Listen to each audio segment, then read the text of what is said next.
Cyril Manabat, first time mapapanood soon sa GMA. Mapapanood ang Kapamilya X PBB Celebrity Collab Edition Housemate sa upcoming episode ng Wish Ko Lang. Makakasama niya rito sina Andrea Del Rosario, Princess Alia, Jennifer Maravilla at Hailey Mendez. Hindi may pagkakailang mahusay si Cyril dahil dati siyang child star. Marami siyang nagawang drama series noong bata pa siya. Isa sa tinutukan noon ay ang 100 Days to Heaven kung saan gumanap siya bilang batang Connie Reyes sa role na Ana Malalastas.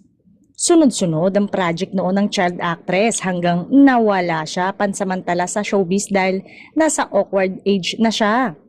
Ang Dirty Linen ng ABS-CBN ang comeback series ni Cyril kung saan nasa home studio pa rin siya. Samantala, kitang-kita sa mukha ni Cyril Manabat na nag-e-enjoy siya sa kanyang pananatili sa bahay ni Kuya. Sa Instagram post, kamakailan ng aktres matapos lumabas sa nasabing bahay.